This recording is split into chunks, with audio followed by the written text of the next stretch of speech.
Everybody, it's Amy Graham, the Badass Valkyrie, and it is week 51 of 2021. Today is Monday, December 20th. I know, it's rare that I get a recording done on Mondays, but I am back in the office today. I'm actually on my lunch hour, and I wanted to give you guys just kind of a proof of life. I had my hip replacement done and everything seems to be going pretty well. I am no longer using my cane or my walker. I stopped using both of those about 3 days out. So today is 6 days out from my hip replacement and everything is going really well. Knock on simulated wood. I still have issues going up and down stairs. I can't, just go stair by stair. I have to like step on a stair and then bring my leg up. And then I have to do the same thing when I'm going downstairs. But other than that, everything has been going well. And I am sequestered at home until the 30th. Trust me, I've tried to talk Greg into, maybe going to see Spider-Man, but no, he has been steadfast in like, no, you're not supposed to leave the house just because of risk of infection or anything. So he has been good. He has been very good. I will be spending Christmas Eve, Christmas and New Year's Eve here.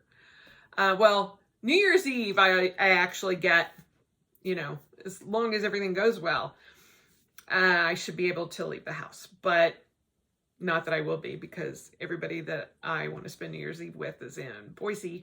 And yeah, but that's okay. I have been doing really well. Both Greg and I have been kind of shocked at how well I've done. Everything looks great. Feels good. I mean, there is pain. But nothing that I can't deal with. And during the day, I've just been limited to using ibuprofen and Tylenol. In the morning, I will usually take a Tramadol the very first thing in the morning, just to kind of get me through the day. And then at night, I take an oxycodone, something like that, an oxy something. And that usually lets me sleep through the night. Sleeping has been interesting because I can only sleep on my left side or on my back. And that does not make my back very happy. But, it's something that we have to kind of deal with. And hopefully by the 30th, when I go in to see my doctor for my 2-week follow-up, everything will look good. This is the Finding 52 focus for the week, although it took me a little while to get there. Sorry about that. The focus is on guilt, because I know many of us, or many of you, not me, will be going to see family and do all of that kind of thing. Or you may also be dealing with setting your goals, that sort of thing for 2022. And this is just a reminder. Don't let anybody guilt you into doing something you don't want to do, including yourself. If you look back on 2021 and there were things that you did not get done, believe me, there's a long list of things that I did not get done that I wanted to get done.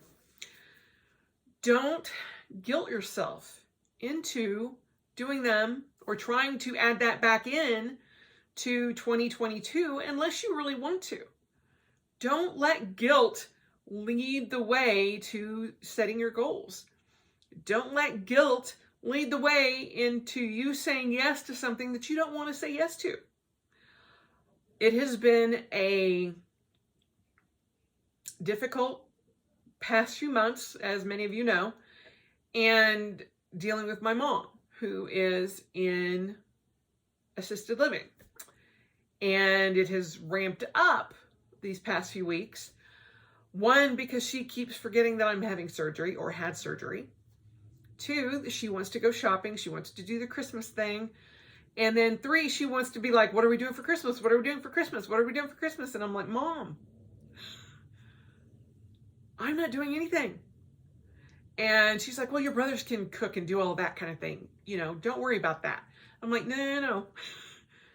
No one can come into my house at this point in time until I've been cleared and everything is okay and I am not at risk for infection. I have to tell her that every time. You know, and part of this is because I have been the person that plans things. And I'm like, all of my brothers are grown. They are in their 20s, 30s, 60s. I'm like, they are more than capable of figuring out what to do for Christmas. They don't need me. Yet, there is that part of me that's like, well, maybe I can just plan it for them. Maybe I can do this. Maybe. And I'm like, stop. You are enabling them to get away with not doing anything. You need to focus on recovery and you need to stop. And so I will say that part of that voice is also Greg going, you need to stop. And I'm like, I understand. Little things creep in. Stupid things like laundry. I was trying to do laundry. And my husband's like, you know, you had a hip replacement 2 days ago and you're up here worrying about laundry. And I'm like, I know, but I just don't want it. He goes, stop. Tell me what to do or let the laundry just sit there. It's okay. And I'm like, it really is okay. It does. Things don't have to get done. Things don't have to be carried forward. It's okay to let goals dissipate and go away. It's okay not to deal with having to face your family if you don't want to. Don't let guilt drive you to do something that you don't want to do. We are all grown-ass people. Even though, to this day, now that I am 55, my mom can say certain things and trigger me, and I feel like I'm a 10-year-old. But I'm getting better at that. You know, it's tough to say no. It's tough to stop letting guilt rule your life. But there comes a time when you have to. And things like, you know, hip replacement and not being able to manage stairs or manage stairs like taking 17 minutes to get upstairs. I timed it. Is when you have to say, okay, I get it. Thank you, universe. I get it. So I'm here to tell you it's okay. It's okay. Don't worry about those goals that you didn't meet. If you don't want to add those to 2022, don't. If you don't want to go see family for Christmas or New Year's or Christmas Eve or whatever, don't. It's okay. One of the things I think that the pandemic has shown us all is we've all survived. We have all gotten through things. And was it a great time? No. No, it was not. Nor is it now a good time. However, we are surviving. And a lot of us have learned to say no in guarding our own health, our own mental health, our own wellness, and just been like, enough is enough. And sometimes, I mean, it literally took a pandemic for a lot of us to step back and go, that was so unhealthy. Why did I spend all of my own free time doing work? I should have been able to say no to that. Or why did I go and do this thing that I hate every single year, when I should have been able to say, you know what? This is no fun. I do not enjoy this. In fact, it takes me a month to recover mentally from dealing with all of this. So this year, I'm going to opt out.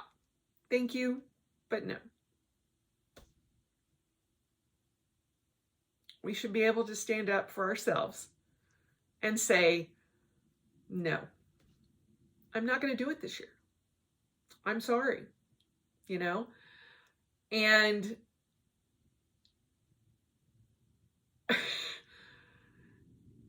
if I didn't have the hip replacement, would I be going to Christmas? Probably. But I would like to think that I would be in a different mindset just because of everything that we've gone through. I do know that I am not letting guilt override my own personal health, my own personal well-being any longer. Whether it's coming from outside sources or from my own brain. And that's kind of freeing for me. And I hope that trying to bring that focus out and have you think about things helps. It has helped me not worry about having a lot of physical goals for next year. Today, when I was sitting on the couch with an ice pack on my hip before work, it kind of brought it all of this home, because freaking Strava was like, hey, look at your year in review. And I'm like, I am well aware. I should not have clicked on the button. I should not have. But I did.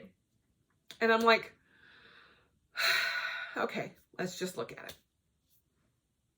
And I looked at it. Were there more miles than I thought I did? No. I thought there would be more, but there wasn't. But that's okay. That is okay. You know, I had almost 600 miles for the year. And I'm good with that. Was it anywhere close to my 1,000 miles for a year? No, it was not. And I knew that that was not going to happen. What I didn't know was the actual number until this morning. Did guilt automatically kick in and go, well, you know, we can make those miles up. We'll just redo this again for next year. No, we're not. We're not. But for that split second, I was like, we'll just redo our goal. No. Everything is going to stand as it is. That was my goal. I didn't meet that goal because of extenuating circumstances. That's it. Am I going to let guilt make me feel bad? Little tiny bit. But, you know, it is what it is. I cannot change that. That's all in the past. And I got 11 days until this year is over. No way in hell I'm going to put 400 miles in that. I couldn't even drive 400 miles. right now because I can't be in a car for that long. So sometimes gaining a little bit of perspective, even in front of everybody on the internet, helps. And I'm not going to feel guilty about it. I can't let that drive me anymore. And I am recovering. I'm not going to set any goals for January because I am recovering. That's it. That is my goal. Recover. And then we'll see about adding other goals further down the line. Tomorrow is Yule, and I typically would have been outside from tonight at midnight until sunrise tomorrow. Not doing that. Can't do that. And I will do my own Yule celebration within the parameters that I am able and call it good. And I think that at some point during that time frame, I will be setting some more goals outside of exercise goals. But other than that, I'm doing what I can with what I have. And that's all that I can do. And that's all I want to do. I don't want all of this stuff looming over me at all. I want to look forward to the future, but I also want to be in the moment. And if you let guilt rule you, you're not in the moment. Or if you are in the moment, you're hating it. Trust me. And that's nowhere to be. That's no way to spend the holidays. That's no way to spend your own time. So don't let guilt force you into doing something you don't want to do at all, whether it's somebody else or your own brain. That's the focus for this week. I am back to work as of today, and I work until Thursday. I work through Thursday. Then I have the rest of the month off. And I am truly blessed that I am able to do that. And I hope that, those of you out there are able to take some time off as well. And don't feel guilty about it. There were parts of me that was like, I just can't take these 4 days off. Do you know how many people in my office have? And I'm just like, after last week, it made me want to be in the office right now, just so I can get caught up on everything. Am I like glued to everything, doing everything? Oh my God. No. This is a laid back return to the office kind of thing. But I'm available. I'm there. I'm doing what I need to get done so that I can take the rest of the month off and come back January 3rd, bright-eyed and bushy-tailed, and in the office and be like, everything is good. Everything is good. Take some time for you. Take some time to celebrate you. Take some time to just be with yourself, give yourself some pat on the back, and say, good job. You did a lot this year. And for those of you who are like, I didn't do anything this year, I didn't accomplish anything. You did. I promise you did. You just put it out of your brain. And so I had to go back through and look at all my 13 good things for every month and go, I accomplished a lot. They weren't necessarily aligned with the goals that I'd set in January of last year or of this year, but I accomplished a lot. And that's no small task, given the situation that we've been in for the past 18 months, 2 years. So look back fondly, look ahead fondly, and try not to guilt yourself into anything. And don't let anybody else guilt yourself into anything either. I hope you all have a wonderful holiday season. And I hope that everything goes well for you in the coming year. And we'll see where we're at. But today, I am feeling good. I am very hopeful for 2022, and I'm looking forward to celebrating everything. So have a good rest of your week, and I will talk to you soon. Bye.